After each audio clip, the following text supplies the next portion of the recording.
ठीक है, तो रजिस्टर्ड ऑफिस समझ रहे हैं अपन लोग, ठीक है। तो देखो, अरे क्या हो गया, ठीक है। आरओसी का ऑफिस कहां कहां होता है? हर स्टेट में एक। क्लियर है। मेमोरेंडम में एक क्लॉज होता है जो इसके बारे में होता है, कौन सा? Situation clause. क्या लिखा होता है उसमें? जिस स्टेट में कंपनी का रजिस्टर्ड ऑफिस है। क्लियर? ठीक है। अपन थोड़ा सा जबलपुर को जूम इन करते हैं।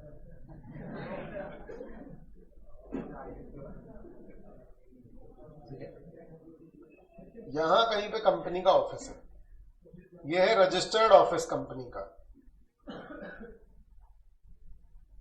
क्लियर? अब कंपनी जो है वो यहां से लेबर चौक से मान लो कि सदर शिफ्ट कर जाए, कंपनी का रजिस्टर्ड ऑफिस हो सकता है क्या? हो सकता है। समझ आ रहा है? क्या ये चेंज ऑफ रजिस्टर्ड ऑफिस है? क्या रजिस्टर्ड ऑफिस चेंज हो रहा है? हाँ। अब भाई एड्रेस चेंज हो रहा है तो हो रहा है ना? नहीं आ रहा समझ में? रजिस्टर्ड ऑफिस चेंज हो रहा है कि नहीं हो रहा है? हो रहा है। समझ में आ रहा है? ठीक है। मेमोरेंडम चेंज हो रहा है क्या? नहीं। ठीक है, तो अभी मेमोरेंडम चेंज की बात नहीं कर रहा, रजिस्टर्ड ऑफिस चेंज की बात कर रहे हैं। क्लियर है? एड्रेस तो यहां से पिछली गली में भी चले जाओ तो भैया बताना तो पड़ेगा। समझ में आ रहा है कि नहीं? क्लियर है? आपके क्रेडिटर्स ढूंढेंगे ना आपको। समझ में आ रहा है? क्लियर है? ठीक है, सरकार को उनकी चिंता है। अच्छा, ये मतलब कि विद इन सिटी आप चेंज कर सकते हैं। ठीक है, फिर सेम स्टेट में एक जगह से दूसरी जगह, भोपाल मान लो, तो जबलपुर से आप कहां शिफ्ट हो सकते हैं? भोपाल। समझ रहे हैं? ठीक है ना? यानी कि एक चेंज हो गया आपका विद इन सिटी, एक हो गया विद इन स्टेट। लेकिन अब कुछ स्टेट ऐसे हैं जहां दो दो आरओसी हैं। Hello, with in state same ROC. एक और चेंज क्या होगा? With in state different ROC. और चौथा क्या होगा? Outside state.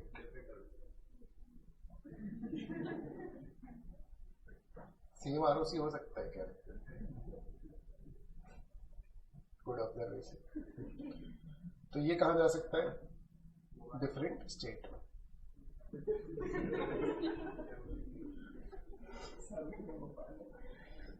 ठीक है, समझे? भोपाल। चलो सुनो ध्यान से। ठीक है, तो यहां जो है एक दो प्रोविजन यहां पर कवर्ड है, बहुत ध्यान से समझना। ठीक है ना? बाकी चेंज ऑफ मेमोरेंडम अलग से टॉपिक, चेंज ऑफ स्टेट वाला टॉपिक डिफरेंट जगह पर टॉपिक है, लेकिन हम उसको डिस्कस एक साथ करेंगे। समझने के लिए उसको भी डिस्कस करना जरूरी है, एकेडमिकली वो कहीं होती है। समझ में आ रहा है क्या? क्लियर है? ठीक है ना? तो जब चेंज करोगे तो 30 दिन के अंदर अंदर किसको बताना पड़ेगा? आरओसी को। अगर आप आउटसाइड सिटी जा रहे हो, अगर आप सिटी के बाहर जा रहे हो, a company shall not change its registered office outside the local limits of the city or village in which the registered office is situated, except with the authority of special resolution passed in general. अच्छा, अगर with in city करेंगे तो कौन decision लेगा इसका? Board of directors. यानी कि with in city करना है तो कौन चेंज कर सकता है? Board of director. Outside city करना है तो कैसे चेंज हो जाएगा? क्या पास करना पड़ेगा? Special resolution. अरे समझ में क्लियर है? ठीक है ना? अगर एक आरओसी से दूसरे आरओसी जाते हो, ठीक है ना, तो वो कह रहा है कि company shall not change it's register. मतलब देखो, जो लिखा होता है ना थोड़ा अलग तरीके से लिखा होता है। ऐसा लिखा, ये शैल नॉट देख करके लगता है कि नहीं कर सकते, ऐसा नहीं है। ठीक है, क्योंकि बाद में क्या लगा हुआ है? हाँ, अनलेस लगा हुआ है। इसका मतलब अपन ऐसे पढ़ेंगे इसको कि तब तक चेंज नहीं कर सकते जब तक कि एसआर पास ना कर लिया हो, और किसकी परमिशन चाहिए? आरडी। किसकी परमिशन चाहिए? आरडी। आरडी बोले तो रीजनल रीजनल डेवलपर। आ रहा है क्या समझ? आजकल खासा तो सब छठ की नजर से देख लगता ठीक है, चलो ठीक है ना, ध्यान से समझो, क्लियर है ये? ठीक है, तो एक बार फिर से रीड करो इसको। नोटिस देना पड़ेगा चेंज ऑफ रजिस्टर ऑफिस का। किसको नोटिस देना पड़ेगा? रजिस्ट्रार को। कितने दिन के अंदर अंदर? 30 दिन के अंदर। क्लियर है? ठीक है ना, थर्ड पार्ट इंपॉर्टेंट नहीं। क्लियर है? अगर आउटसाइड सिटी चेंज कर रहे हो तो क्या पास करना पड़ेगा? एसआर। आउटसाइड सिटी जा रहे हो लेकिन सेम स्टेट में, लेकिन दूसरे आरओसी में, तो एक्स्ट्रा क्या लगेगा फिर? आरडी की परमिशन। एसआर तो लगेगा ही लगेगा। अच्छा, हर चेंज में बोर्ड ऑफ डायरेक्टर का रेजोल्यूशन क्या होगा? जुड़ा रहेगा, क्योंकि सबसे पहला डिसीजन चेंज करने का कौन लेगा? बोर्ड। सेम सिटी में तो बोर्ड अकेला डिसाइड कर ले और हो जाएगा काम, ठीक है ना। लेकिन जब डिफरेंट सिटी जा रहे हैं तो बोर्ड डिसाइड करेगा, फिर उसको किससे पूछना पड़ रहा है? शेयर होल्डर से। आउटसाइड आरओसी जा रहे हैं तो बोर्ड को पूछना है, फिर किससे पूछना है? ठीक है, ठीक है, फिर किससे पूछना? एक्स्ट्रा किससे पूछना पड़ेगा? रीजनल। आ रहा है क्या समझ? और स्टेट के बाहर अगर जाएंगे, आ रहा है समझ में, तो वो यहां पर दिया नहीं हुआ है, ठीक है ना, वो आपको दिया हुआ है आगे, ठीक है ना, ऑल्टरेशन ऑफ मेमोरेंडम में सिचुएशन क्लॉज। तो यहां दिया हुआ है बेटा, approval of CG is required. यानी जैसे जैसे आपका चेंज बड़ा हो रहा है वैसे वैसे एक और एडिशनल रिक्वायरमेंट आपको फुलफिल करनी पड़ रही है। स्मॉल चेंज, बोर्ड रेजोल्यूशन, ठीक है ना। Outside city SR, outside city different ROC, तो बोर्ड रेजोल्यूशन, स्पेशल रेजोल्यूशन और जब आप आउटसाइड स्टेट जाओ तो आरडी की परमिशन नहीं लगेगी, सिर्फ किसकी लगेगी? बाकी बोर्ड रेजोल्यूशन और स्पेशल रेजोल्यूशन पे इम्पैक्ट रहेंगे आपके, समझ में? सिर्फ आरडी की जगह क्या हो जाएगा आपका? सीजी। समझ में? बाकी सब में क्यूमुलेट होता जा रहा है, समझ में आ रहा है? तो विद इन सिटी सिर्फ क्या लगेगा? Board resolution. आउटसाइड सिटी क्या लगेगा? Board resolution plus special resolution. आ रहा है समझ में? ठीक है, आउटसाइड सिटी डिफरेंट आरओसी में क्या लगेगा? बोर्ड रेजोल्यूशन, स्पेशल रेजोल्यूशन और आरडी की परमिशन। समझ में आ रहा है? ठीक है, लेकिन अगर आउटसाइड स्टेट जा रहे हो तो क्या लगेगा? बोर्ड रेजोल्यूशन, स्पेशल रेजोल्यूशन और सीजी की परमिशन। समझ में आ रहा है क्या? क्लियर है? तो ये इसका एक छोटा सा टेबल टाइप का बना लेंगे तो अच्छा रहेगा आपको, ठीक है ना, शायद बना पड़ा हो।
हो गया क्या?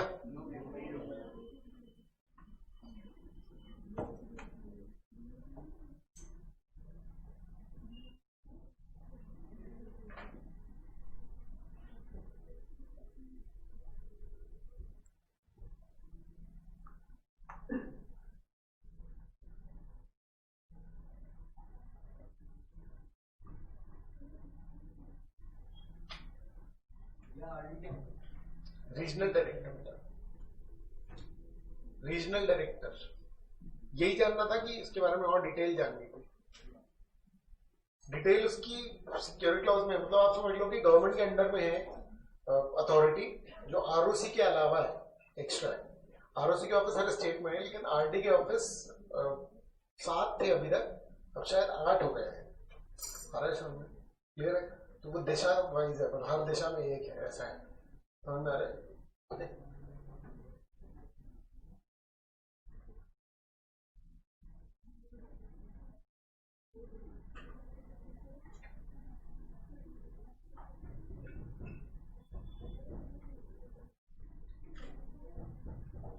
ठीक है?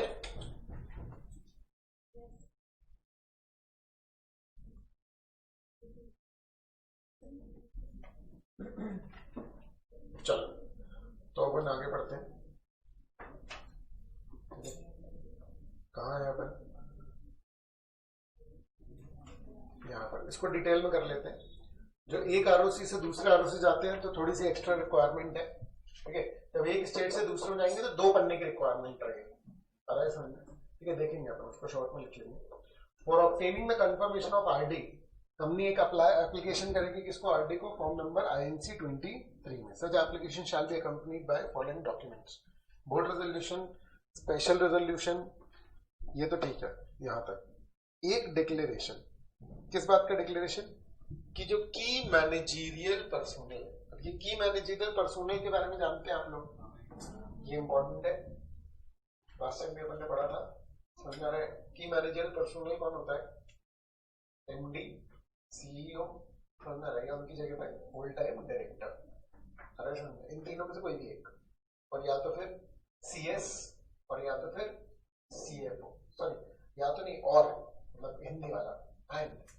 ठीक है, इन तीनों के बीच में और लगा एंड, CFO एंड CS। आ रहा है क्या समझ में? जो कंपनी में अपॉइंटेड CS है वो। क्लियर है? ठीक है, तो पहली लाइन में क्या है? CEO या तो फिर MD या तो फिर फुल टाइम डायरेक्टर। आ रहा है समझ में? ठीक है ना? And CS and CFO। आ रहा है समझ में? एक पर्टिकुलर लिमिट के ऊपर चल जाते हैं तो रूल 8 बोलता है, ठीक है, कि आपको क्या करना पड़ जाएगा बेटा?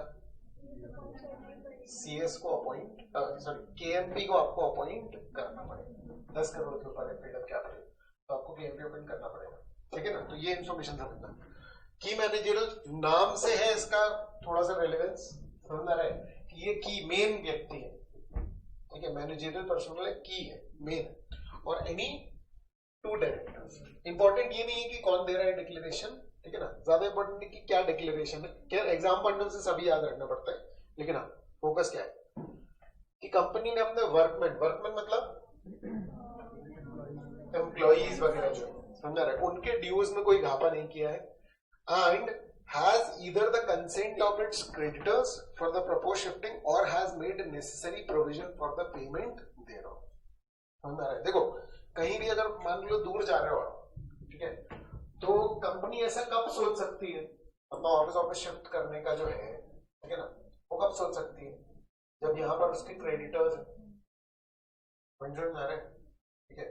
तो इससे तो मेरे को याद आ रहा है कि जब मेरी शॉप थी समझ रहे 2000 में, तो मैंने बताया था क्या वो स्टोरी, समझ रहे, एक बंदा आता था, दोस्त शाम को बैडमिंटन खेलता था, तो मैं घर शिफ्ट कर रहा था जब, तो मेरे से उधार में बहुत सारा सामान लेकर के चला गया था, अरे सर, ठीक है ना। तो उसका घर अब मेरे को मिल ही नहीं रहा था, क्योंकि वो वहां पर उसने घर क्या किया था, छोड़ दिया था, वो अपने मकान मालिक के पैसे लेके भी भाग गया था। अरे सर, खैर, तो इसीलिए सरकार को चिंता है कि भैया जो क्रेडिटर्स है, आपका जहाँ ऑफिस होता है वही मेन आप एग्जिस्ट करते हो, तो वहां से आप बन जाओगे, समझ में आ रहा है, तो वो मिल लो।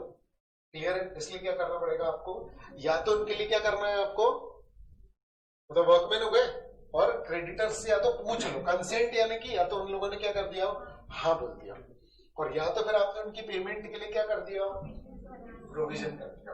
आ रहा है सर क्या भाई, चल तेरे लिए ये गिर दिया, ये मैंने प्रोविजन कर दिया, ये FDI तेरे नाम पे गिर दिया। क्लियर है? A declaration not to seek change in the jurisdiction of the court, a declaration not to seek change in the jurisdiction of the court where cases for the prosecution are pending। एक और declaration आप दे रहे हो, ये वाला declaration समझ में आ रहा है? ठीक है ना, इसमें 3 बातें हैं, मैं अभी प्रॉपर लिखवा दे रहा हूँ, पहले सुन लो। अरे सर, एक और डिक्लेरेशन किस बात का? ठीक है, कि हमारे अगर कोर्ट में यहाँ पर केस चल रहा है तो अब हम दूसरे स्टेट में जाएंगे तो हम वहां के कोर्ट में अर्जी लगाएंगे कि भैया कोर्ट केस जो है यहाँ पर शिफ्ट कर दीजिए। ऐसा होता है, मतलब प्रैक्टिकली पॉसिबल है, समझ आ रहा है कि आप केस यहाँ पर शिफ्ट करने दे दीजिए, बहुत क्या हो रहा है, आने जाने में तकलीफ है, समझ आ रहा है? ठीक है ना, तो आप उसके लिए अप्लाई नहीं करोगे क्योंकि आप चेंज कर रहे हो, जो दूसरी पार्टी है वो कहां तक भक्ति करेगी? तो आप केसेस के चेंज के लिए बिल्कुल भी अप्लाई नहीं कर सकते, आपको करनी पड़ेगी फिर दौड़ भाग दूसरे को लेकर। क्या होता है, नॉर्मली ज्यूरिसडिक्शन का बड़ा लफड़ा रहता है, समझ आ रहा है? अगर मान लो कि मैंने दिल्ली से कोई ट्रांजेक्शन किया और अगर मान लो कि गड़बड़ हो गई तो पता क्या होगा? अगर उस कॉन्ट्रैक्ट में लिखा है ना कि भाई all disputes are subject to Rajasthan high court या उस तरीके से, समझ आ रहा है? या जयपुर ज्यूरिसडिक्शन, अगर मैंने राजस्थान में किया तो समझ आ रहा है? खैर एक्चुअल केस ही है एक्चुअली में, समझ आ रहा है? कंपनी से हमने एडवर्टाइजमेंट दी थी, समझ आ रहा है? वो पैसे लिटरली समझ लो कि खा करके भाग गए थे। तो उसमें क्या करना पड़ेगा कि हमको वहां जाकर के उसके कोर्ट में क्या करना पड़ेगा, फाइल करना पड़ेगा। तो अब मैं अपनी क्लासेस छोड़ करके जाऊँ वहां पर, समझ आ रहा है? तो वो बड़ा दिक्कत वाला मैटर है, तो हमको क्या करना पड़ेगा, ज्यूरिसडिक्शन का बड़ा ख्याल रखना पड़ता है, समझ में आ रहा है क्या? क्लियर है? तो हम बेसिकली मतलब कि हम ज्यूरिसडिक्शन क्या करेंगे, चेंज करने के लिए अप्लाई नहीं करेंगे। आ रहा है क्या ये समझ में, जहां पर अभी केसेस वेसेस चल रहे, क्लियर है? ठीक है ना, फिर क्या है, ठीक है ना, क्लियर हो गया? एक्नॉलेज कॉपी और intimation to the chief secretary of the state, ये एक और एक्स्ट्रा है, ठीक है ना, as to proposed shifting and that employees interest will not be adversely affected consequent to proposed shifting। मतलब दूसरी जगह जा रहे हो तो एम्प्लॉइज कैसे आएंगे? नॉर्मली कौन एम्प्लॉय की तरह ज्वाइन करता है, जो आसपास रहता है, समझ रहा है? तो दूसरी सिटी में शिफ्ट कर रहे हो, डिफरेंट आरओसी, मतलब दूसरी सिटी में तो जा ही रहे हो, समझ रहा है? अगर बहुत दूर चले जा रहे हो तो क्या होगा, बंदा कैसे आएगा? फिर तो या तो उसको नौकरी क्या करनी पड़ जाएगी, छोड़नी पड़ जाएगी। तो हमको ये डिक्लेरेशन देना कि भैया उनके इंटरेस्ट जो है वो एडवर्सली इफेक्ट नहीं हो रहे, क्लियर है क्या? ठीक है ना, तो चलो इसको अब अपन क्या करते हैं, सिंप्लीफाइड भाषा में इसको लिख लेते हैं। तो उसमें जब अपन स्टेट चेंज करेंगे तो और ज्यादा डिटेल्ड रिक्वायरमेंट्स जो है वो रहने वाले हैं, क्लियर है क्या? ठीक है ना, तो देखो इसको अपन समराइज करते हैं, शॉर्ट नोट्स अपन इसके जो है वो बना लेते हैं। सबसे पहला प्रोविजन क्या है कि कंपनी अपना रजिस्टर्ड ऑफिस चेंज ना करे jurisdiction from one ROC to another ROC जब तक कि एसआर पास ना कर ले जनरल मीटिंग में, जनरल मीटिंग में ही पास होता है ऐसा, ठीक है ना, और क्या ना हो, the company has obtained confirmation of RT. वैसे ही वाली रिक्वायरमेंट्स आप लिख चुके हैं, लेकिन अलग से भी लिख सकते हैं, ठीक है ना, कि अगर कंपनी को, ठीक है ना, रजिस्टर्ड ऑफिस चेंज करना है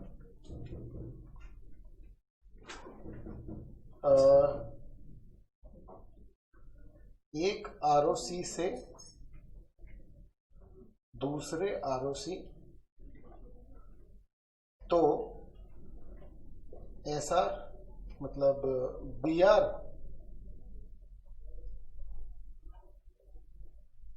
तो बीआर बोले तो बोर्ड रेजोल्यूशन, ऐसा, ठीक है ना, और आरडी परमिशन लेनी पड़ेगी। तो इसमें आपका पूरा प्रोविजन जो है वो कवर हो जाएगा, ये पॉइंट वाला,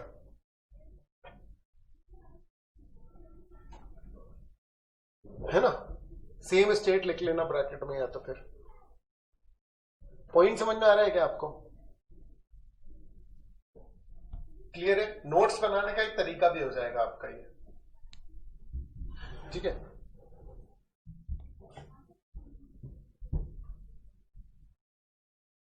कोई दिक्कत है तो बेटा बताते हैं।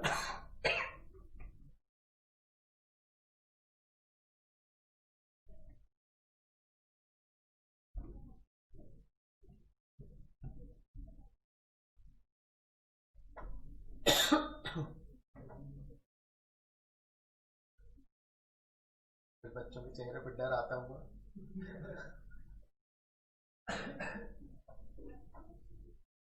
बदले में खास रहा है क्या? अरे आप कर दिए बड़े आ गए।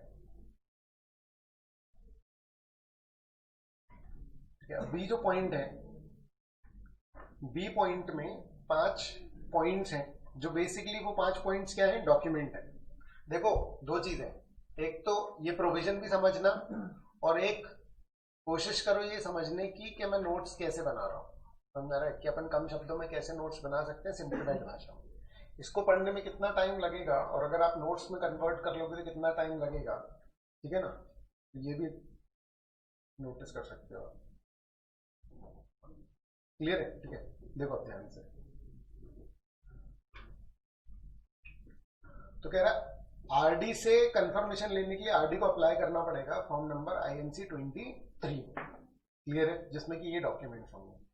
ठीक है, तो आरडी को अप्लाई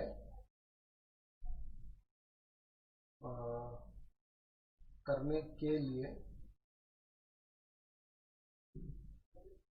फॉर्म INC कौन सा है? 23 भरना पड़ेगा। ठीक है,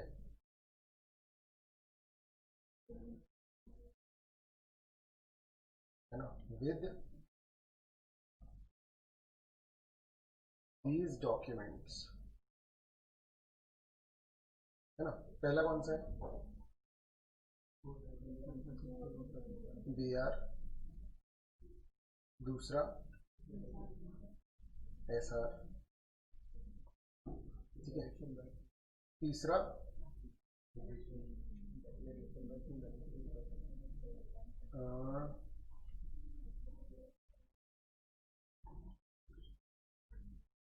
declaration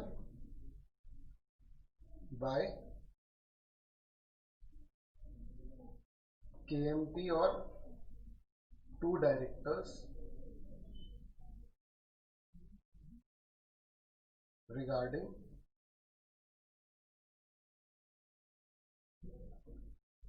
dues of workmen and dues of creditors, है ना? either paid either consent obtained or security given.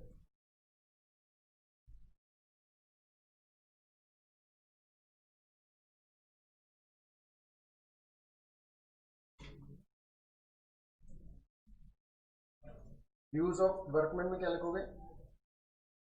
No default,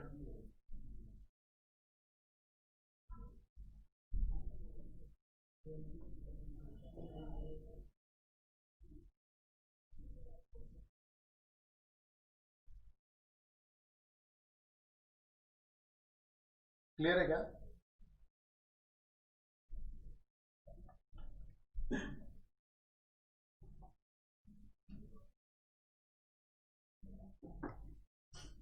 fourth, declaration की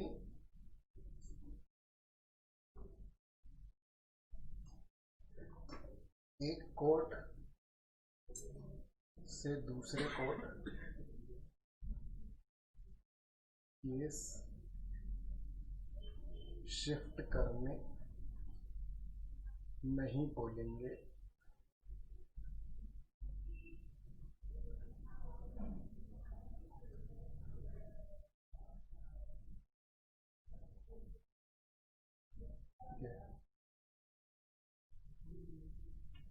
पांचवा डॉक्यूमेंट क्या है? चीफ सेक्रेटरी का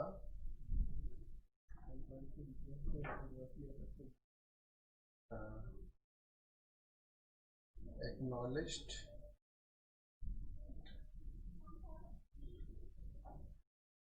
कॉपी की एम्प्लॉइज का इंटरेस्ट अफेक्ट नहीं हो रहा है। ये याद करने में आपको आसानी देगी, बस आपकी अंग्रेजी अच्छी होनी चाहिए थोड़ी सी।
क्लियर है बेटा?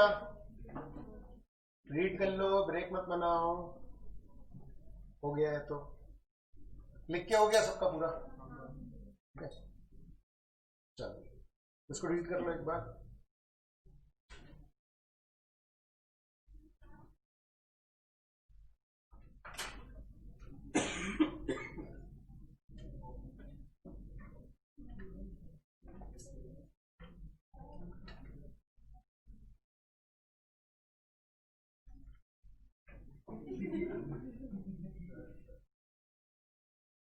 मतलब बाहर से आवाज आ रही करते रहे।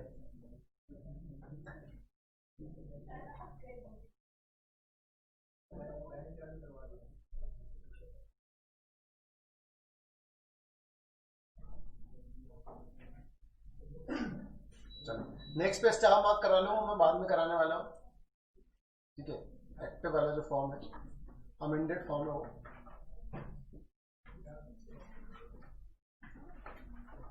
अब वापस से थोड़ा सा डिस्कशन अपन किस पे करेंगे? नेम क्लॉज, ठीक है? रजिस्टर्ड ऑफिस वाले में किसी को प्रॉब्लम है?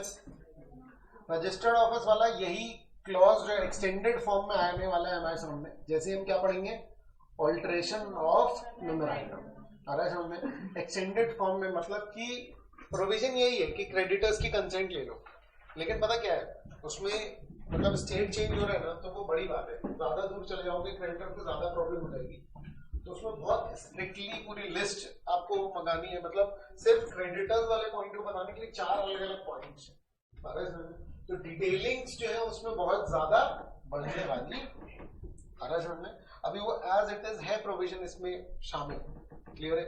इसीलिए क्या है कि थोड़ा सा बस लेंथी सा लगता है, ठीक है ना? लेकिन अगेन वो नेम क्लॉज के वो जो प्रोविजन है उनके जैसा है, क्लियर है? ठीक है ना? 100% बातें याद रख पाना पॉसिबल नहीं है, रेलेवेंट भी नहीं, समझ रहे? क्योंकि 100% बातें आपको सिर्फ तभी याद रखती हैं जब 15 नंबर का एक क्वेश्चन है, आ रहा है समझ? ये प्रोसीजरल रिक्वायरमेंट है, इसलिए उतना इंपॉर्टेंट वैसे भी नहीं है। कोई टेक्निकल पॉइंट उतना कोई खास जो है वो मिस नहीं करोगे आप, क्लियर है उसमें? चलो तो अपन पहले थोड़ा सा नेम पढ़ लेते हैं, बाकी सिचुएशन क्लॉज अभी खत्म नहीं हुआ। अभी ये जो चेंज ऑफ ऑफिस है ये दोबारा से आने वाला है, क्लियर है क्या? ठीक है ना? तो नाम की बातें अपन कर लेते हैं थोड़े से, ठीक है ना? बहुत बेसिक बेसिक सी बातें। पहला है publication of name, publication of name, ठीक है ना? पब्लिकेशन ऑफ नेम का क्या मतलब? नाम आपको पब्लिश करना पड़ेगा। क्या है देखो, अगर आपने कंपनी बनाई है ना, समझ रहा है, तो कंपनी की बेसिक पहचान जब तो क्या है उसका नाम, क्योंकि सब चेंज हो सकता है। आप सोच करके देखो, एड्रेस चेंज हो गया, समझ रहा है? डायरेक्टर्स चेंज हो सकते हैं, मेंबर्स चेंज हो सकते हैं, आ रहा है क्या समझ में? क्लियर है? ठीक है ना? तो बचा क्या? नाम। वैसे तो नाम भी चेंज हो सकता है, आ रहा है? लेकिन उसमें फिर इंफॉर्मेशन इतनी जाएगी सब लोगों तक, क्लियर है? इसलिए बोल रहा है कि जैसे जो भी कंपनी का नाम है, ठीक है ना, वो लेजिबल कैरेक्टर्स, लेजिबल भी बोलना पड़ रहा है उसको, समझ में आ रहा? नहीं तो लोग कर्से वर्से में लिखते हैं ऐसे कि समझ में ही ना आए। अरे डॉक्टर हो कोई, अरे ठीक है ना। तो name of company shall be engraved in legible characters on the common seal if any. Common seal के साथ हमेशा क्या लगा होगा? इफ एनी, क्योंकि कंपल्शन नहीं है 1956 एक्ट में compulsion of the company. Clear? तो एनग्रेव्ड मतलब समझ रहे हो, ठीक है ना, कि जो सील होती है उसमें एकदम खुदा होना चाहिए नाम, क्या आप ऐसे करोगे तो फिर नाम आ जाएगा। आ रहा है समझ में क्या? क्लियर?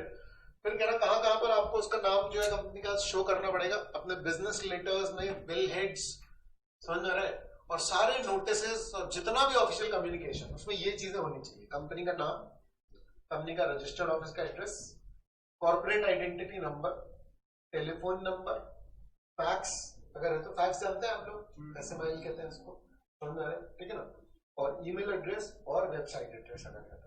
क्लियर है? इतनी पूरी डिटेल आपको अपने हर ऑफिशियल डॉक्यूमेंट में देनी होगी। समझने का कुछ खास है नहीं, समझ में आ रहा है, ठीक है ना। इसमें याद रखने का पॉइंट बहुत बेसिक सी बात है। क्लियर है कि इतनी डिटेल कंपनी के सारे ऑफिशियल डॉक्यूमेंट्स में होना चाहिए। जैसे कि बिल है, आप अगर मान लो कि किसी नॉर्मल दुकान से कुछ भी लेते हो तो आपको रफ एस्टिमेट टाइप का दे देता है, समझ में, वो पर्ची प्रॉपर नहीं, समझ में आ रहा है, क्लियर है, ठीक है ना।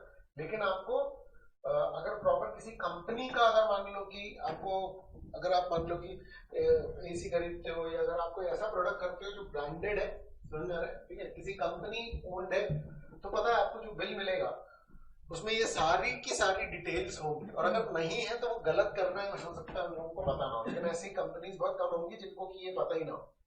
अरे प्राइवेट लेवल पर होंगी कुछ, तो हो सकता है कि वो गड़बड़ कर रही हो। क्लियर है? लेकिन जब इंसान कंपनी बनाता है ना तो ये सारी चीजें वो ध्यान में रख ही लेता है, क्योंकि वो किसी प्रोफेशनल से कंसल्ट कर लेता है। समझ में आ रहा है कि आपको ये सारे वही सजेशन है जो आप दोगे आने वाले, है ना, टाइम में कंपनीज वगैरह को, ठीक है। नेम और एड्रेस आपके ऑफिस के बाहर भी प्रिंटेड होना चाहिए। ये सब पता ही क्यों है? ताकि लोगों को पता चले। क्या होता है कि कुछ गड़बड़ काम के लिए अगर आप बनाओगे तो आप नाम अपना क्या करोगे, फिर छुपाने की भी कोशिश कर सकते हो। इसलिए बोल रहा है कि आपके ऑफिस के बाहर पेंट होना चाहिए, लिखा होना चाहिए, every company shall paint and affix its name and address of its registered office and keep the same paint. ऐसा नहीं कि पेंट करा दिया, देखो आपने बोला था पेंट करा है, हाँ चूना बोलते हैं इस पे। कीप देम मतलब समझ रहे हो किस लेवल पर बोल रहे हैं। कीप द सेम पेंटेड और affixed on the outside of every office और place in which its office business is carried on in a conspicuous position. Conspicuous मतलब लिखवा दिया, कहाँ लिखवा दिया, समझ रहे, जो शटर का डब्बा है ना उसकी ऊपर साइड में, आ रहा है, ऐसी जगह जहां से दिखे, पॉइंट समझ में आ रहा है, कहाँ है, कारपेट के नीचे, आ रहा है समझ में, क्लियर है। तो आपको मतलब समझ रहे हो कि देखो हमने लीगली निभाया, तो आपने बोला था नाम लिखवाने लगा है, वो तो पैर गंदे रहते तो हमने पैर पॉइंट डाल दिया। आप पॉइंट समझो कि किस तरीके से कंपनीज बच सकती हैं। इसलिए उन लोगों ने क्या किया कि भैया कॉन्स्पिकुअस मतलब कि इंपॉर्टेंट प्लेस पे लेजिबल लेटर्स नहीं समझ में आए, क्लियर है, और and if the characters employed therefor are not those of the language in the general use, मतलब कि अगर यहाँ के आसपास में कोई अलग भाषा बोली जाती है तो उस भाषा में भी आपको वो नाम क्या करना पड़ेगा, लिखना पड़ेगा। आ रहा है समझ में? Also in the characters of that language or of one of those languages. समझ आ रहा है क्या? ओपीसी के केस में नाम के आगे और क्या लिखवा देना, 1% company shall be mentioned in brackets below the name. brackets. समझ आ रहा है क्या? क्लियर है? तो नाम पे लेकर के बड़ी सारी रिक्वायरमेंट्स है, उसके बाद अभी खत्म नहीं हुआ रूल्स। समझ आ रहा है? अगर कंपनी की कोई वेबसाइट है ऑनलाइन बिजनेस करने के लिए, समझ रहा है, तो वो डिस्क्लोज करेगी, पब्लिश करेगी। लैंडिंग पेज मतलब कि मेन पेज जो होता है, होम पेज, जैसे आप कोई वेबसाइट खोलते हो तो मेन उसका होम पेज होता है, उसमें क्या क्या डिटेल होनी चाहिए, कंपनी का नाम, address of its registered office, corporate identity number, telephone number, fax अगर है तो, email ID, the name of the person who may be contacted in case of queries और ग्रीवेंसेस, और power of CG to notify other documents. ठीक है, CG और भी document बता देगा कल को आपको कि इसमें और नाम छपवा लेंगे। समझ में आया क्या?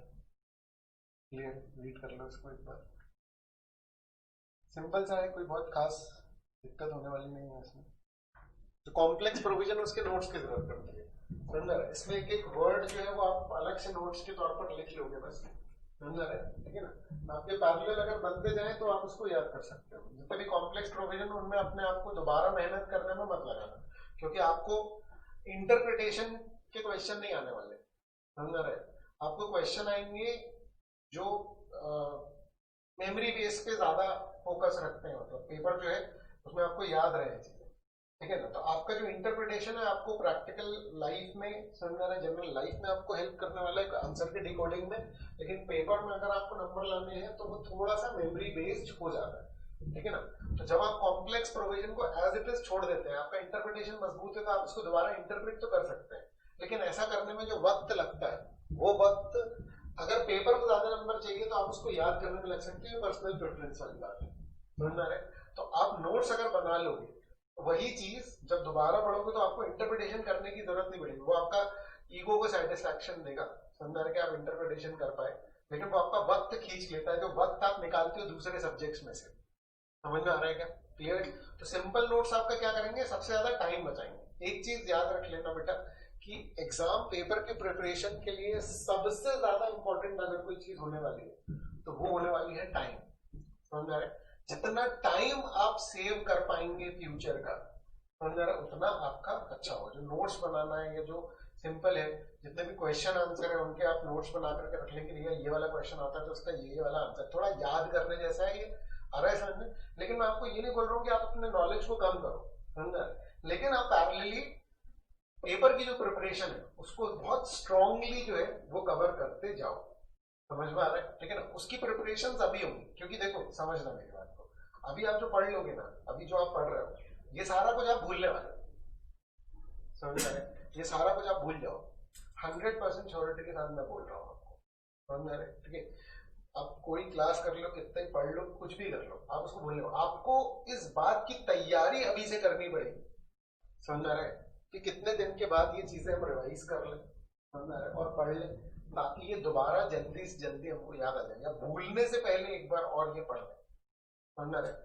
जब आप इसको भूल जाओगे और दोबारा पढ़ोगे तो अगेन सारी जो प्रॉब्लम है वो किसकी आने वाली है, आपको टाइम की, समझ आ रहा है, ठीक है ना। उस समय सबसे ज्यादा क्या होगा दिक्कत, आपका टाइम किल हो जाएगा, समझ आ रहा है, वो आपकी जेन्युइन प्रॉब्लम बन जाएगी कल को, समझ आ रहा है। जेन्युइन प्रॉब्लम कैसी कि अगर मतलब कि आपके बोर्ड ड्रॉप से स्टार्ट हो गए तो आपकी अच्छी क्लासेस का टाइम लग रहा है, तो डेली का होमवर्क और फिर पास्ट रिवीजन पूरा हट जाता है। मैं बता रहा हूँ आपको प्रैक्टिकल प्रॉब्लम्स कि क्यों इस कोर्स का रिजल्ट जो है वो कम रहता है, अरे समझ। उसका रीजन ये है कि शुरू में हम रिवीजन की तरफ फोकस नहीं करते, कि हम चीजों को किसी तरीके से ऐसे जगहों पर इकट्ठा करते जाएं ताकि हम क्या कर ले उसको, कि कल को रिवाइज कर पाए सिंप्लीफाइड टर्म्स में। नहीं, जो हिंदी में लिखवाया आपको क्यों लिखवाया है, समझ आ रहा है। हो सकता है कुछ लोगों को एक्सेप्टेबल नहीं होता, समझ आ रहा है, कि वो भाई ये कैसे करवा रहे हो आप, इसको हिंदी में लिख लेते हैं और इंग्लिश में लिख लेते हैं, कुछ ऐसा कर लेते हैं। पॉइंट ये कि आप कैसे भी लिख लो, आपको वो क्या होना चाहिए,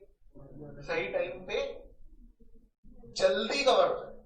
हम उसकी कॉम्प्लेक्सिटी को, चटनी क्यों कर रहे हैं उसकी कॉम्प्लेक्सिटी, ताकि वो हमको जल्दी याद जाए। और उसके बाद सेकंड लेवल में उसको लेकर के जाना पड़ेगा आपको, किस फॉर्म में, क्वेश्चन आंसर के फॉर्म में, समझ आ रहा है। नॉलेज में आपकी कोई कमी नहीं रहेगी, क्योंकि अपन थ्रू आउट क्लास जब अपन करते रहेंगे तो मैं उसका डिस्कशन करते रहूंगा, क्योंकि वो समझ में भी जाएगा, उतना कुछ वैसा कठिन नहीं है, सिर्फ लिंकिंग इंपॉर्टेंट हो, आ रहा है समझ में। कुछ कॉम्प्लेक्स प्रोविजन होंगे तो उसका सिंप्लीफिकेशन, और उसके जल्दी से जल्दी आपको किसमें मूव होना है, क्वेश्चन आंसर वाले करना है, समझ रहे हैं। उसमें क्या है, डेली बेसिस पे लिख रहे हैं, लेकिन बेटा याद रखना, अगर कोई क्वेश्चन आंसर लिखने में, ठीक है, हमको बेवकूफ बनाने की कोशिश कर रहा है तो सबसे बड़ा बेवकूफ वो खुद बनने वाला है बेटा, ये बात ध्यान रख लेना, आ रहा है समझ।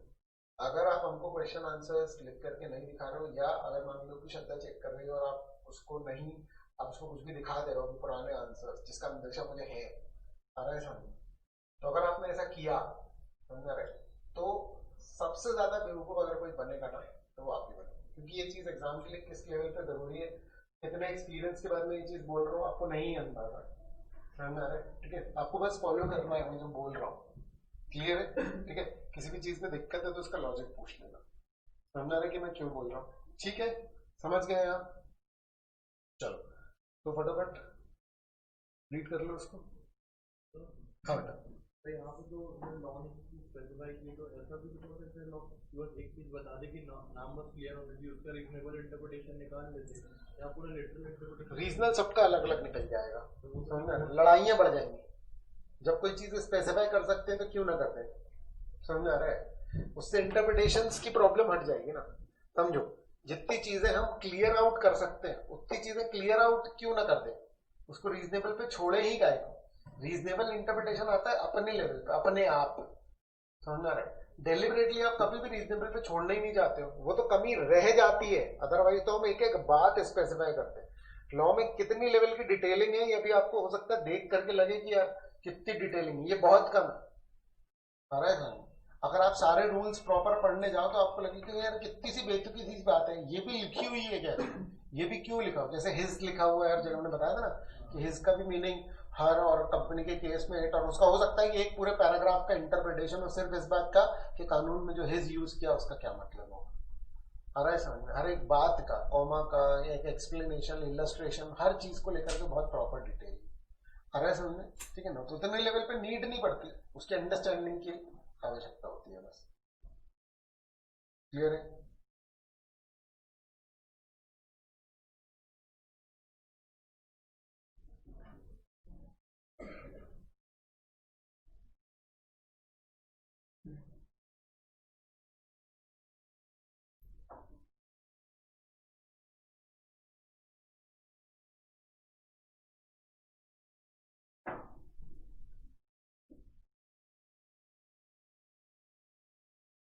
पढ़ेगा?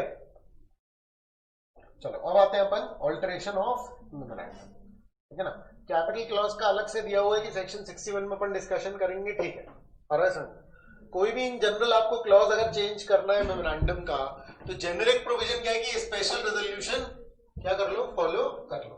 बाकी हर एक क्लॉज के लिए सेपरेट प्रोविजन अलग से दिए हुए हैं। क्लियर है? तो एक तो बात आपको क्या बोल दी गई कि एसआर तो आपको पास करना ही करना है। एसआर पास करना है यानी कि अगर मान लो कि आपको कैपिटल क्लॉज या कुछ भी चेंज करना है, तो आप जनरल सारे मेंबर्स को कॉल करके बुलाओ, जो कंपनी चल रही है, जितने भी लोगों से पैसे बटोरे हैं उनको क्या करो, लेटर लिख करके ईमेल करके बुलाओ, समझ में आ रहा है। फिर मीटिंग करो, क्लियर है। मीटिंग में उनके सामने ये प्रपोजल रखो कि भैया देखो हम ऐसा ऐसा चेंज करने की कोशिश कर रहे हैं, समझ आ रहा है। जितने लोग अगेंस्ट में, उसके 3 गुना लोग अगर फेवर में है तो फिर वो चेंज हो पाएगा, अन्यथा वो चेंज नहीं हो पाएगा। आ रहा है क्या समझ? क्लियर है? तो इस कड़ी में अपन सबसे पहले बात करते हैं किसकी, नेम क्लॉज की। आ रहा है, ठीक है ना। नेम क्लॉज का ऑल्टरेशन याद रखना बेटा, ये जो नेम क्लॉज का ऑल्टरेशन है ना, इसमें बड़ी बात ये नहीं है कि अगर मान लो कि कोई सनराइज लिमिटेड है तो वो सनराइज प्राइवेट लिमिटेड होता है। आ रहा है समझ? यहाँ पर पॉइंट क्या है कि सनराइज का नाम ही क्या हो रहा है, मून लिमिटेड मान लो। आ रहा है? क्लियर है क्या? आ रहा है समझ? यानी मेन नाम ही चेंज हो जाएगा जिससे कंपनी को पहचाना जाता था। तो ये बहुत बड़ी बात है, पॉइंट समझ में आ रहा है? क्यों? क्योंकि जो लोग कंपनी को नाम से जानते थे वो अब कैसे पहचानेंगे कंपनी को। तो सरकार ने क्या क्या प्रोविजंस रखे हुए हैं नाम चेंज करने को लेकर के, वो अपन देखते हैं, समझ आ रहा है। सबसे पहले तो क्या बोल रहा है कि कंपनी को अगर चेंज करना है तो क्या करना पड़ेगा, एसआर पास करना पड़ेगा। सबसे पहला बेसिक प्रोविजन क्या हो गया, स्पेशल। तो ये तो अपन ने पढ़ दिया पहले, क्लियर है, ठीक है ना। और दूसरा सबसे मेन दिया है कि सीजी से पूछना पड़ेगा। तो यानी सबसे बड़ी रिक्वायरमेंट सबसे पहले इन लोगों ने तोप चला दी, भैया सीजी से पूछना पड़ेगा। वहीं पर बात खत्म हो गई, क्योंकि सीजी जो है वो सारे फैक्टर्स को कंसिडर कर ले। आ रहा है समझ में? बाकी स्पेसिफिक रिक्वायरमेंट्स जो है वो अलग से आपको दे दी गई। क्लियर है क्या? अप्रूवल ऑफ सीजी दे दिया तो फिर ऑब्वियस सी बात है वहां पर ये सारा कुछ कंसिडर हो जाएगा कि भैया क्यों नाम चेंज करना है। क्योंकि नॉर्मली कोई अपना नाम चेंज करना नहीं चाहेगा, क्योंकि नाम तो तुम्हारा बढ़ेगा ही ना, बनेगा ही। आ रहा है समझ में? ठीक है। चेंज कब करना चाहोगे तुम, जब नाम क्या हो जाएगा, खराब हो जाएगा, समझ रहे?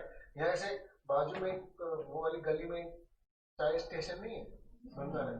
वो उसका छठा नाम है, हर 6 महीने यही नाम सबसे लंबा चला है उसका। अरे सेम दुकान है, सेम लेबर, सेम सब कुछ है, समझ रहे? नाम उसका हर 6 महीने में चेंज हो जाता है। अरे समझ क्लियर है क्या?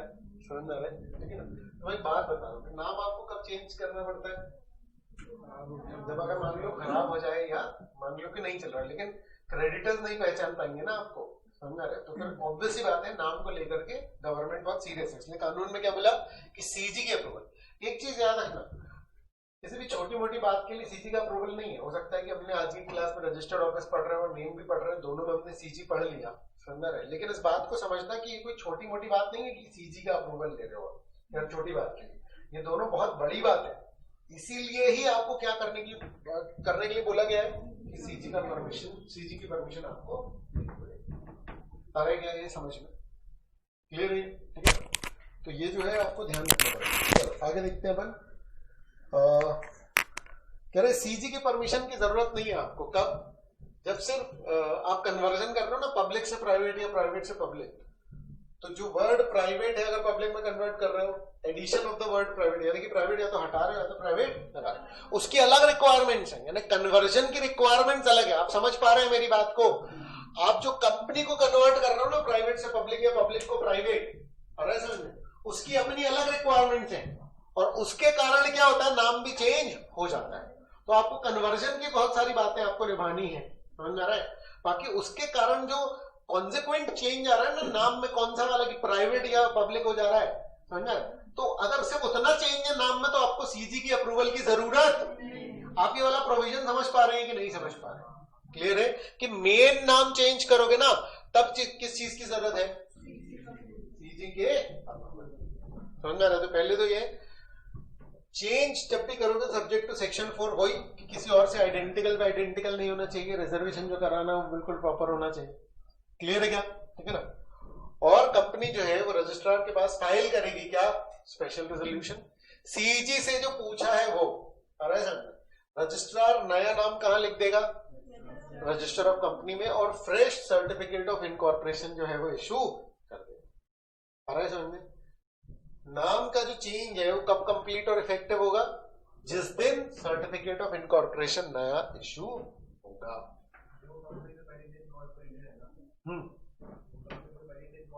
बिल्कुल सही, क्योंकि सर्टिफिकेट ऑफ इनकॉर्पोरेशन में नाम लिखा होता है ना भाई, तो अब आपको क्या करना पड़ेगा? नया सर्टिफिकेट ऑफ इनकॉर्पोरेशन देना पड़ेगा। इसका ये मतलब नहीं कि इनकॉर्पोरेशन दोबारा होना, किसी को क्यों इशू कर रहे हैं नया सर्टिफिकेट? क्योंकि नाम का चेंज। क्लियर है? The change of name shall not be allowed to the company which has not filed annual return or financial statement due for filing with the registrar, or which has failed to pay or repay matured deposits or debenture or interest thereon. However, if such default is made good, then the change of name shall be allowed. Basically, अगर आपने क्या किया, अगर मान लो आपने क्या किया, अगर ये जो प्रोविजन है ना फाइनेंशियल स्टेटमेंट और एनुअल रिटर्न सेक्शन 92 और सेक्शन 137 आएंगे, समझ रहे? 25 से 28 अलग अलग जगहों पर मेंशन है, समझ रहे? बहुत सारे एग्जेम्पशन छीन लिए इन लोगों ने। पॉइंट क्या है कि कंपनीज को हर साल क्या करनी पड़ती है? फाइलिंग करनी पड़ती है, लेकिन प्रैक्टिकली ऐसी बहुत सारी कंपनी है जो डिफॉल्ट में है। तो जो एग्जेम्पशन या कुछ भी मिले हुए, ऐसे बहुत सारे एग्जेम्पशन एक अमेंडमेंट के थ्रू 1-2 साल के अंदर अंदर ही जो अमेंडमेंट आए उन लोगों ने छीन लिए, समझ रहे? तो वो जो है सेक्शन 92 और 137 कहलाते हैं। 92 एनुअल रिटर्न का है, 137 फाइनेंशियल स्टेटमेंट का है। वो लेकर के उन्होंने पूरे एक्ट में ऐसे बिखरा दिए, आ रहा है समझ? कि बहुत सारी 25-28 जगह पर है ये वाला डिफॉल्ट आपका डाल दिया। यानी कि किसी भी कंपनी को कोई एग्जेम्पशन मिला हुआ है, जैसे कि ये करना पड़ेगा, ऐसा ऐसा तो नहीं करना पड़ेगा, समझा? मतलब एक तरीके से एग्जेम्पशन डाला, और उसके बाद वहां पर क्या डाल दिया कि ये एग्जेम्पशन तभी मिलेगा जब 92 और 137 में कोई डिफॉल्ट। तो ये भी अपने आप में एक वही है। यहाँ तो फिर भी सेक्शन नंबर नहीं लिखे, बाकी हर जगह सेक्शन नंबर कोट होगा आपका। क्लियर है क्या? ठीक है ना?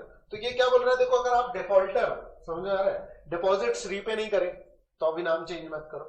पॉइंट समझ आ रहा है? पहले पे कर दो। डिवेंचर अगर रीपे नहीं करे, उसका इंटरेस्ट अगर रीपे नहीं करा, उसमें डिफॉल्ट किया तो क्या करना पड़ेगा आपको? पहले पे करो तब नाम चेंज कर पाओगे, अदरवाइज नाम चेंज नहीं कर पाओगे। अरे समझ, ठीक है ना? ये कहाँ लिखा हुआ आपका? सेक्शन में। और इसमें हो सकता है आगे रूल्स में भी कुछ बातें दी हो। हाँ, ये दिया हुआ है, वही बातें हैं। सिर्फ एक एडिशनल बात है यहाँ पर, कौन सा? ठीक है, कि application for change of name का फॉर्म नंबर लिखा है INC 24, तो ये फॉर्म नंबर उठा करके वहीं चिपका दो, तो ये पूरा का पूरा गायब हो जाएगा आपका रूल। आ रहा है सर? ठीक है ना? न्यू सर्टिफिकेट ऑफ इनकॉर्पोरेशन का फॉर्म क्या है? INC 25, इसको वहीं लिख लो जहां अपन ने पढ़ा ना कि नया सर्टिफिकेट इशू होगा। नया सर्टिफिकेट इशू का इन फॉर्म नंबर INC 25, ये टाइमलाइन में अलग अलग टाइम पे आया है, समझना? इसलिए अलग अलग लिखा हुआ। आप इसको वहां कर दो तो इसकी कोई जरूरत नहीं रह जाएगी अलग से पढ़ने की। आ रहा है समझ में? ये रूल्स का मैटर है, इसलिए सेपरेटली दिया हुआ है। तो आप उसको इंक्लूड कर सकते हो वहीं पर।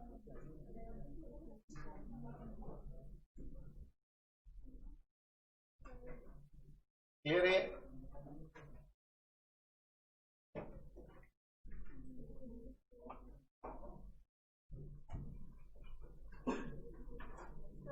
हाँ बेटा।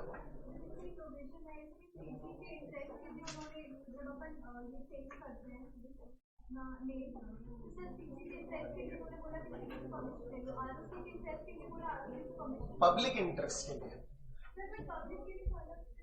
पब्लिक इंटरेस्ट के लिए उन लोगों ने बोला है कि परमिशन ले लो। आरओसी का क्या पर्सनल इंटरेस्ट, सीजी का क्या पर्सनल इंटरेस्ट। जब ज्यादा गंभीर बात होती है तो बात सीजी तक पहुंचती है, कम गंभीर बात होती है तो बात आरओसी तक में निपट जाती है।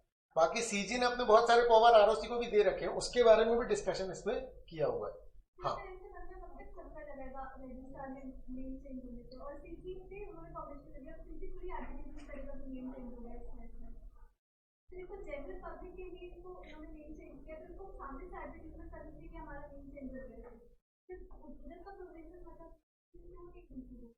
देखो क्या है कि सीजी की परमिशन से वैसे भी क्या हो जाता है, सीजी की परमिशन अगर आप लेने जा रहे हो ना तो वो हाईएस्ट लेवल परमिशन है, समझा रहे? तो वो ये सारी चीजें ऑलरेडी कंसिडर कर लेता है। अरे समझ। दूसरा, इस बात के भी प्रोविजन है कि पुराना नाम आपको दिखाना पड़ेगा अगर आपने नाम चेंज किया है। तो अभी पूरे नहीं हुए प्रोविजन, कुछ एक प्रोविजन बचे हुए हैं उसको लेकर के। जब वो और कंप्लीट हो जाएंगे तब अपन पूरा डिस्कशन इस पर कर पाएंगे। 2 साल तक आपको जो नाम है पुराना वो आप हटाओगे नहीं, मतलब वो आपको बताना पड़ता है इस तरीके से। क्लियर? तो वो कुछ प्रोविजन है अभी बचे हुए, ठीक है। तो जनरल पब्लिक की इंफॉर्मेशन के लिए अलग मैटर है, तो वो है, चिंता मत करो। क्लियर है? सीजी की परमिशन इज सेपरेट, क्योंकि सीजी क्या है ना कि इन पर्सन हर एक बंदे से पब्लिक में किस किस से पूछोगे, किस किस का इंटरेस्ट जुड़ा हुआ है, समझ आ रहा है? ठीक है ना। और प्रोसीजरल मैटर है तो आरओसी लेवल पर निपट जाते हैं, लेकिन थोड़े और इंटेंस मैटर तो अपन कहां पर लेकर के जा रहे हैं इसको, सीजी लेवल पर। सीजी लेवल पर जा रहे हैं तो इतनी परेशानी उठानी ही पड़ेगी आपको, समझ में आ रहा है? कि आप सीजी लेवल पर जाओ, कंपनी अगर चेंज कर रही है तो। और सीजी लेवल पर जाना मतलब कि वो काफी प्रॉपर तरीके से चेक करेंगे, समझ आ रहा है? क्योंकि यहाँ पर सीजी ने अपनी पावर आरडी और इन सबको दे रखी है। दूसरा कि उसकी और डिटेलिंग है कि क्या क्या उसमें करेंगे, लेकिन वो हमको कोर्स में नहीं है, क्योंकि एकेडमिक लेवल पर उसकी इंपॉर्टेंस पर खत्म हो जाता है। क्लियर है? हाँ बेटा।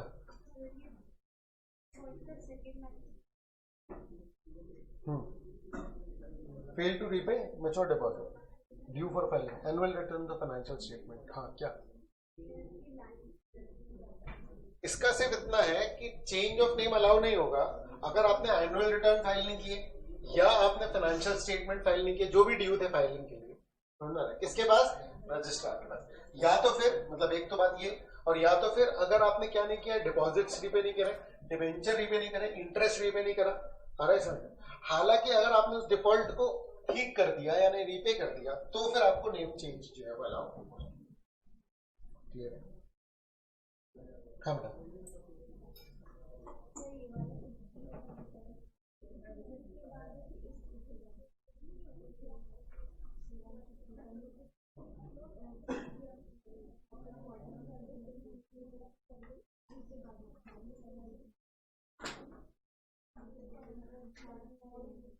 ये इसमें सी की बात।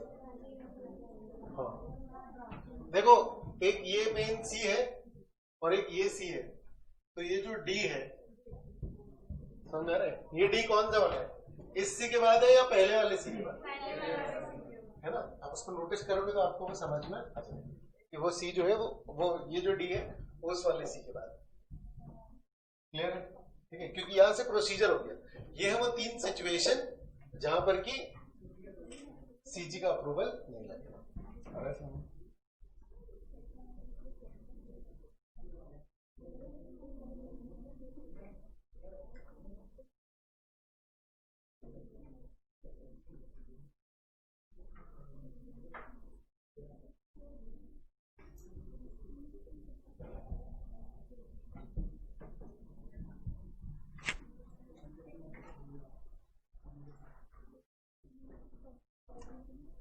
सैटरडे आप लोगों का टेस्ट है, यहाँ तक तो है ना?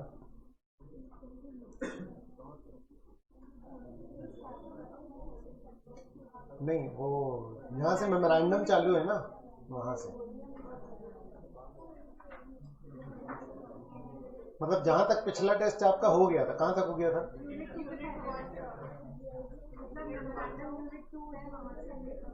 हाँ, तो यूनिट 2 जहां से अब होना था पेपर, वहां से सैटरडे में होगा।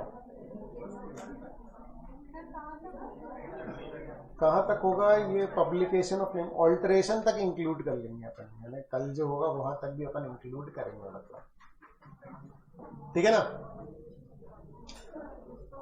क्लियर है? बाकी हर सैटरडे तो चलेगा ही अपना, मतलब वो तो पता ही होगा तुम्हें।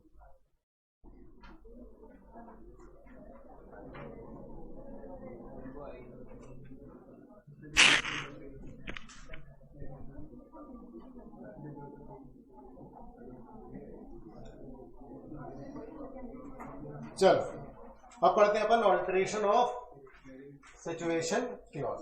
बहुत लेंदी है ये, आज की क्लास में कवर हो नहीं पाएगा, स्टार्ट कर दे रहे हैं अपन, क्योंकि एक क्लास में भी फिर क्या पता लंबी खिंच जाए कुछ डाउट्स वाउट्स में, तो इसलिए अपन स्टार्ट तो कर ही दे रहे हैं उसको, ठीक है ना? तो देखो, कंपनी जो है सबसे पहले तो एक स्टेट से दूसरे स्टेट में अपना रजिस्टर ऑफिस चेंज कर सकती है, हाँ या नहीं? हाँ, कर सकते हैं। सबसे पहले तो बोलिए कि हाँ भैया अलाउड है, ठीक है ना?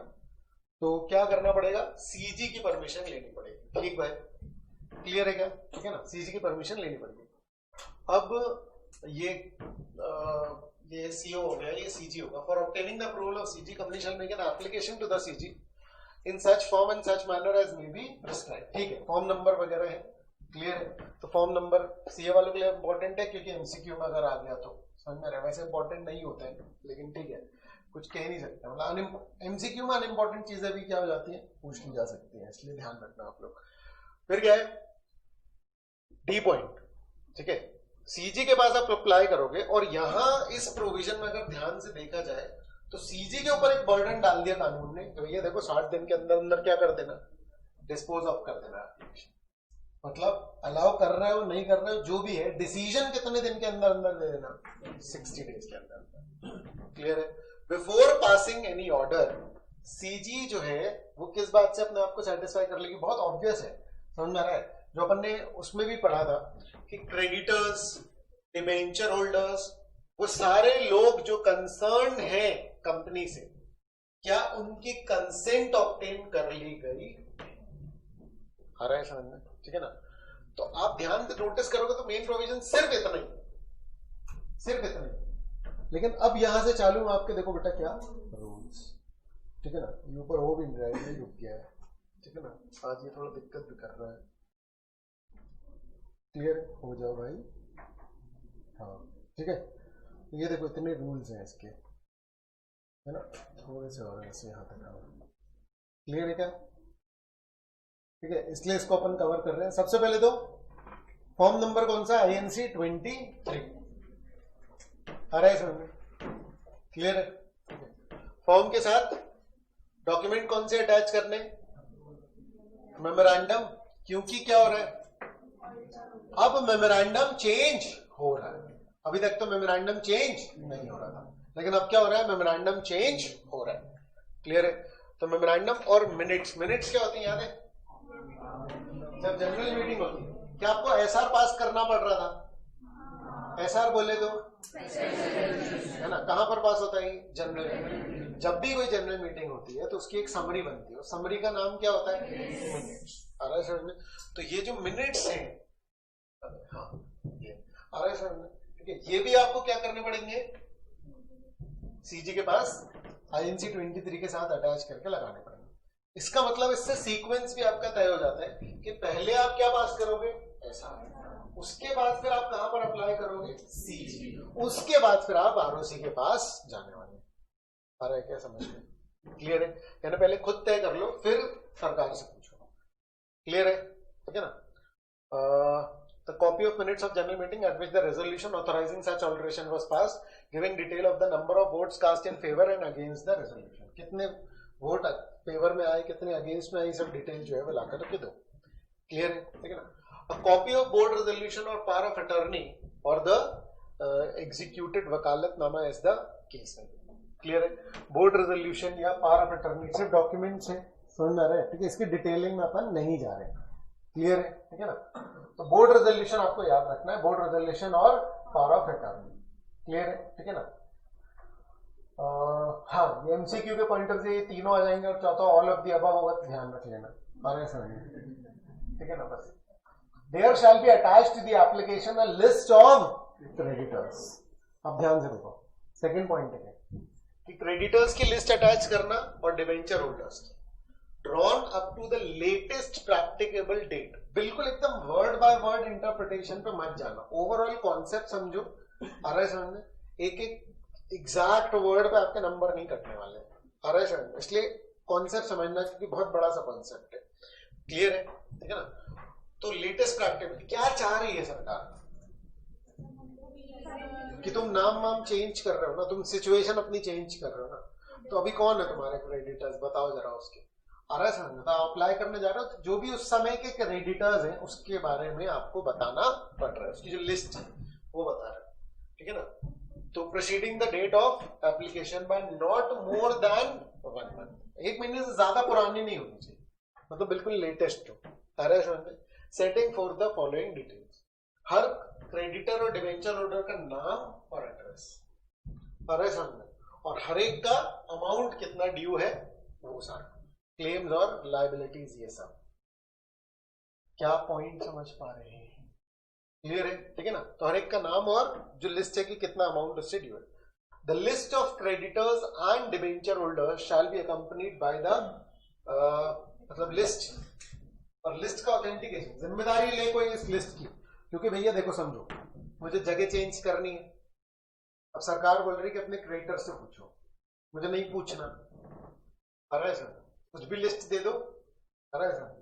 तो अब हम ये भी तय कर रहे हैं कि कौन व्यक्ति उस लिस्ट की जिम्मेदारी ले रहा है, तो उस लिस्ट की जिम्मेदारी कौन ले रहा है? देखो कौन ले रहा है, आ रहा है समझ में? फैनी and not less than 2 director of the company, जिसमें से एक कौन होगा? एमडी, अगर है तो मतलब हर कंपनी में एमडी होना भी जरूरी नहीं, ये आगे के मैटर है। स्टेटिंग दैट, क्या लिखा होना चाहिए उस डिक्लेरेशन में, आ रहा है समझ में? मतलब हमको क्या चाहिए? List of creditors and debenture holder, और चाहिए एक डिक्लेरेशन, जिसमें क्या होगा कि भैया हमने पूरा इंक्वायरी कर ली है कंपनी में, और उसको करके हम इस निष्कर्ष पे पहुंचे हैं कि जो list of creditors, full stop नहीं है ये कंटिन्यूएशन में है, कि that the list of creditors is correct and that the estimated value जो हमने दी है कि जितना क्लेम है, समझ में आ रहा है? ठीक है, और अ कंटिजेंसी और नॉट ascertained, मतलब लिस्ट ऑफ क्रेडिटर और जो एस्टिमेटेड वैल्यू ascertained है, वैल्यू जो ascertained है, are proper estimates of the values of such debts and claims, ठीक है? और कोई और डेट्स या क्लेम्स जो है वो कंपनी के नॉलेज में नहीं, जिम्मेदारी ले रहे, कुल मिलाकर के एक डिक्लेरेशन भी, ये देखो हमने सब बता दिया आपको, सारे क्रेडिटर्स जितना अमाउंट है सब बता दिया, क्लियर है? क्या समझ में आ रहा है? ठीक है ना? ओवरऑल लॉजिक बहुत इंपॉर्टेंट है, क्लियर? एकदम वर्ड में मत फंसना, समझ में आ रहा है? मैं पूरा इंटरप्रिटेशन दे रहा हूँ, लेकिन एक एक वर्ड से फिर इंटरप्रिटेशन चेंज करके अगर देखोगे तो फिर कहीं की कहीं चली जाएगी बात, समझ में आ रहा है? ओवरऑल तुमको नहीं समझ में आ रहा कि भैया ये वाला पूरा पॉइंट क्या चल क्या रहा है, ओवरऑल ये समझ में नहीं आ रहा, ये वाले डाउट्स मैं भी ले लूंगा, समझ में आ रहा है? कि एक वर्ड के नहीं लूंगा कि भैया ये इसका क्या मतलब और उसका क्या मतलब, वो वाला मैं नहीं ले रहा हूँ, समझ में आ रहा है? ठीक है ना? फिर किसी एम्प्लॉय को निकाला नहीं जाएगा, रिट्रेंच्ड मतलब कि निकालेंगे नहीं हम जबरदस्ती, भैया हम ऑफिस से उधर जा रहे हैं तो तुम अब निकल जाओ, ये हम नहीं बोल सकते हैं। पॉइंट समझ में आ रहा है कि किसी को निकाला नहीं जाएगा, ठीक है ना? हम ये नहीं बोल रहे खुद छोड़ के भी जाएंगे कुछ लोग, समझ में आ रहा है? क्लियर है? लेकिन हाँ, उन लोगों ने शिकायत करी कि भाई उनका इंटरेस्ट हो रहा है तो फिर लफड़े में पड़ सकता है कंपनी का चेंज, क्लियर है? ठीक है ना? फिर क्या बोल रहे हैं? एग्जैक्टली, ये प्रॉब्लम जाएगी, इसका कुछ किया नहीं जा सकता, समझ में आ रहा है? तो अगर मान लो कि एम्प्लॉइज ने यूनियन बना ली और आपके खिलाफ को कर दिया, तो हो सकता है कि फिर सीजी मना करते हैं आपको चेंज करने से, क्लियर है? हाँ,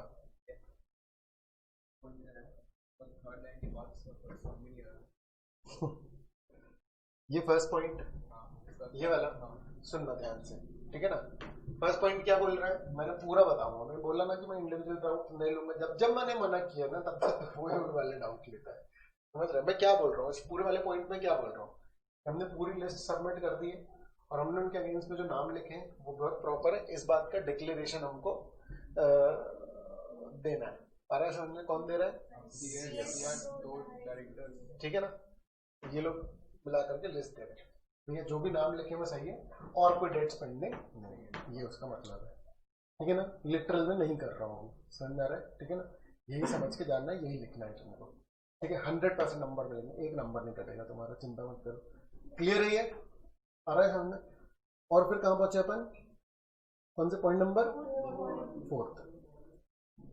ठीक है, वो जो कॉपी है उसको कहां पर रखेंगे अपन? रजिस्टर्ड ऑफिस में, ताकि किसी को भी देखना है। क्योंकि देखो क्या हो सकता है कि किसी क्रेडिटर को लग रहा है कि अरे यार ये मेरा नाम इंक्लूड नहीं करेंगे, समझ में आ रहा है? तो वो जो लिस्ट आपने सबमिट करी उसको कहां पर और रखना पड़ेगा आपको? रजिस्टर्ड ऑफिस में। और वो ऑफिस रहेगा ओपन की भाई कोई भी आकर के उस लिस्ट को क्या कर ले? इंस्पेक्ट कर ले।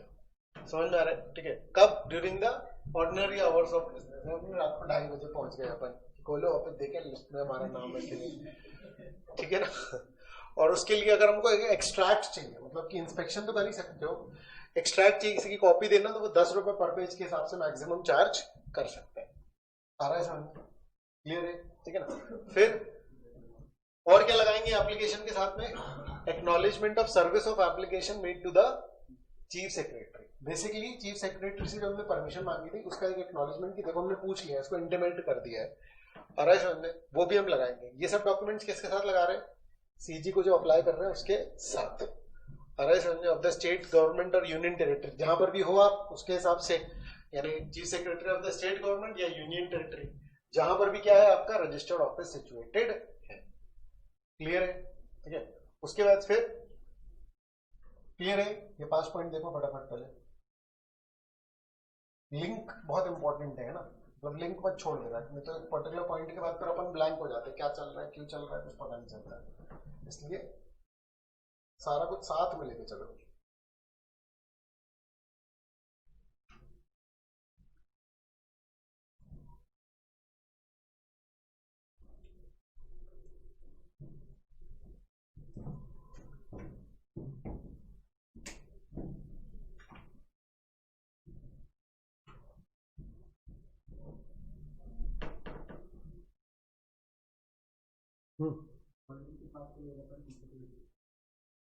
कि हमने उसको बता दिया